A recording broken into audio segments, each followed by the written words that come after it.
Hello guys, welcome back to my YouTube channel nursing education Adda. तो friends, आज हम पढ़ेंगे पीपीएच का मैनेजमेंट। इसके फर्स्ट पार्ट में हमने PPH causes of PPH cover किया था। तो स्टार्ट करते हैं। पीपीएच में दो तरह के मैनेजमेंट बताए थे। अच्छा, पहले देख लेते हैं। पीपीएच होता है पोस्टपार्टम हेमरेज। डिलीवरी के बाद में अगर फीमेल को इमिडिएटली अगर एकदम से ब्लीडिंग स्टार्ट हो जाए पर वेजाइना, तो वही होता है पोस्टपार्टम हेमरेज। ये टू टाइप्स का होता है, प्राइमरी एंड सेकेंडरी। तो हमने इसका मैनेजमेंट पढ़ा था। इमीडिएट मैनेजमेंट हम ऑलरेडी फर्स्ट पार्ट में पढ़ चुके हैं, आप फर्स्ट पार्ट में देख लेना। सेकंड में है एक्चुअल मैनेजमेंट। तो एक्चुअल मैनेजमेंट क्या होता है, अगर कि इमीडिएट में तो पेशेंट को थोड़ा स्टेबल कर दिया जाता है, उसके बाद में एक्चुअल मैनेजमेंट में जिससे हम पीपीएच को स्टॉप कर सकते हैं, इससे प्रिवेंट रोक सकते हैं। तो वो क्या होता है, the first step is control the fundus and to feel the uterus. मतलब सबसे पहले आपको क्या करना है, यूट्रस को फील करना है कि वो कॉन्ट्रैक्टेड है या नहीं है, या फिर कोई ट्रॉमेटिक इंजरी है जिसकी वजह से ब्लीडिंग स्टार्ट हुई है। ठीक है, तो फर्स्ट आता है एटॉनिक यूट्रस। इसका कॉज था जिसके अंदर इसकी टॉनिसिटी क्या होती है, लूज आती है यूट्रस की। तो एटॉनिक यूट्रस में जो यूट्रस होगा वो फ्लैबी होगा। फ्लैबी का मतलब होता है सॉफ्ट मास। जैसे आप फंडस पे आप प्रेस करके देखेंगे तो वो बहुत सॉफ्ट फील होगा।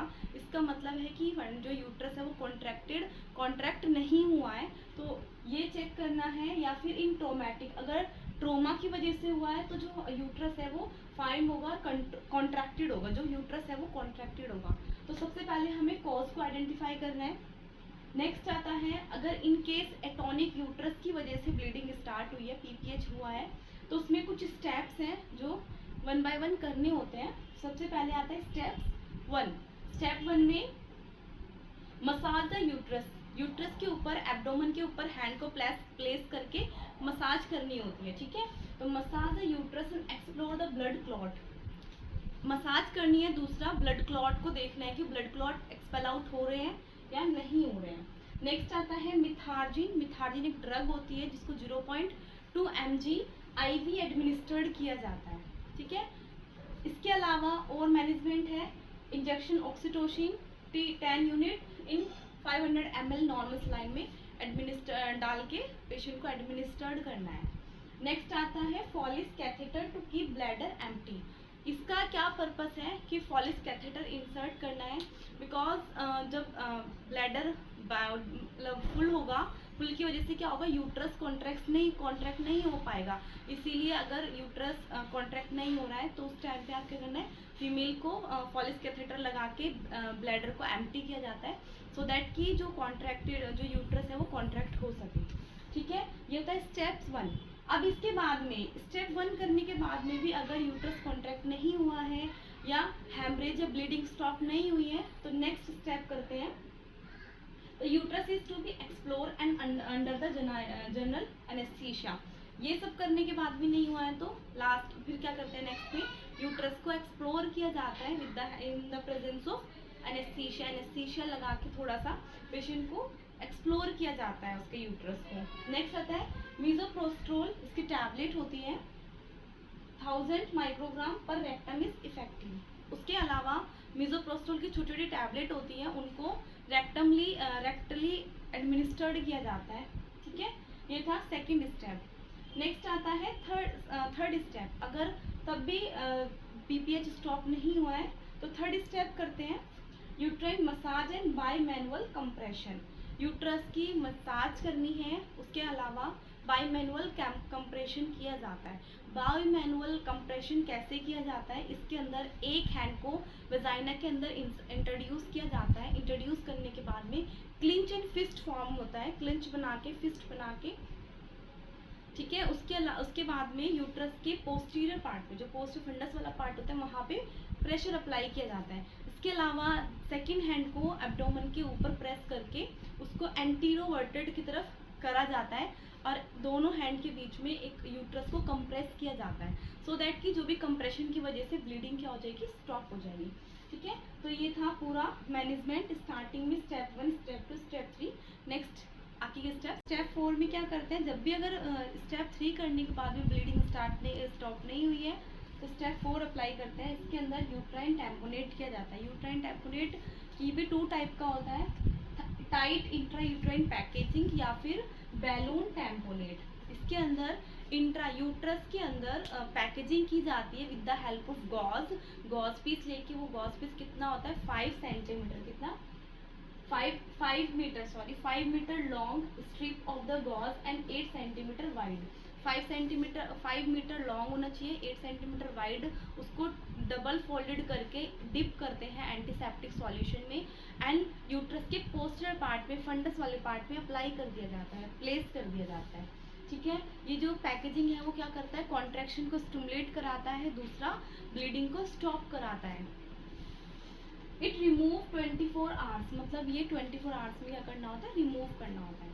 बट पैकेजिंग के अलावा भी अगर हमारे पास पैकेजिंग नहीं करनी है तो टैम्पोनेट, बैलून टैम्पोनेट भी दूसरा एक चॉइस है जो यूज़ करता है हाइड्रोस्टेटिक बैलून कैथेटर, जिसके अंदर बैलून को इन्फ्लेट, कैथेटर को इंसर्ट किया जाता है, उसके बाद में उसको बैलून को इन्फ्लेट कर दिया जाता है कितने ml में, 200 से 500 ml के अंदर नॉर्मल सलाइन डाल के उसको इन्फ्लेट कर दिया जाता है। बैलून के साथ साथ एक कैथेटर और अप्लाई किया जाता है सो दैट कि जितनी ब्लीडिंग है वो बाहर आ सके। तो उसके लिए क्या करते हैं, सिंगल स्कैन कैथेटर या नॉर्मल पॉलिश कैथेटर को भी इंसर्ट कर दिया जाता है। ठीक है, और ये कितना 4 से 6 आवर्स के लिए उसके अंदर प्लेस किया जाता है यूट्रस के अंदर। ये था स्टेप 4।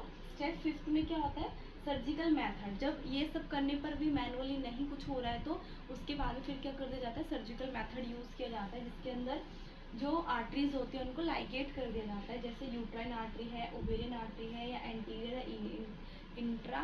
इंटरनल इलियक आर्टरी है, इनको क्या कर देते हैं, लाइगेट कर दिया जाता है। ये है था स्टेप 5।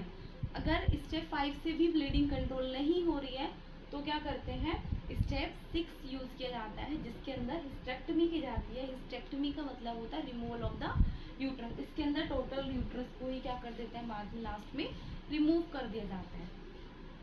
ये लास्ट वाला ऑप्शन होता है, लास्ट में यूज़ किया जाता है अगर ये सबसे ब्लीडिंग स्टॉप नहीं हुई है। ये था एटॉनिक यूट्रस का मैनेजमेंट, जो एटॉनिक यूट्रस कॉजेज था इसका। नेक्स्ट आता है ट्रोमैटिक अगर ट्रोमा है, यूट्रस तो कॉन्ट्रैक्ट हो गया है, उसके अलावा एपिजियोटमी की वजह से या फोर्सेप्स डिलीवरी की वजह से या पेरिनेल टीयर की वजह से ट्रोमा हुआ है, जिसके से बहुत ज़्यादा ब्लीडिंग लॉस हो रही थी, पीपीएच हो रहा था, उसके लिए क्या करना है, जहाँ से भी ब्लीडिंग हो रही है, इंजरी वाला पार्ट है, टीयर वाला पार्ट है, उसको सूचर कर दिया जाता है with the help of catgut catheter. Bleeding को स्टॉप किया जाता है, सूचर इफेक्टेड वाले पार्ट को सूचरिंग कर दी जाती है। ये था ट्रोमेटिक के लिए। इसके अलावा रिटेंड में पता है, ये तो रिटेंड का ही था कि रिटेंड प्लेसेंटा था, मैनुअली रिमूव कर लिया जाता है। इसके अलावा क्या होता है, कोआगुलोपैथी, अगर किसी पर्सन को या फीमेल को ब्लीडिंग की प्रॉब्लम है या क्लॉटिंग फैक्टर नहीं है तो उसका मैनेजमेंट किया जाता है। ये था सारा मैनेजमेंट था प्राइमरी पीपीएच का। अगर पर्सन को सेकेंडरी पीपीएच है फीमेल को, तो सेकेंडरी पीपीएच में उसका ब्लड ट्रांसफ्यूजन कंटिन्यू रखना है पर्सन का, और ये 8 या 14 डेज पे ज़्यादा होता है। तो उस टाइम पे अगर फीमेल को डिस्चार्ज के बाद में ब्लीडिंग हो रही है तो उनको अल्ट्रासोनोग्राफी की जाती है, रिटेन प्लेसेंटा के बीट्स देखी जाती है कि प्रेजेंट है नहीं है, यूट्रस कॉन्ट्रैक्टेड हुआ है या नहीं हुआ है, सब इन्वोल्यूशन तो नहीं है, ये सब चेक करके उनका मैनेजमेंट किया जाता है। तो ये था पूरा पीपीएच का मैनेजमेंट। इसके फर्स्ट पार्ट में हमने पीपीएच के बारे में पढ़ा था। नेक्स्ट वीडियो में अब कोई न्यू टॉपिक के साथ मिलते हैं, तब तक के लिए आप पढ़ते रहिए। अगर आपको मेरी वीडियो अच्छी लगी तो प्लीज़ वीडियो को लाइक कीजिए और चैनल को सब्सक्राइब कीजिए। Thank you.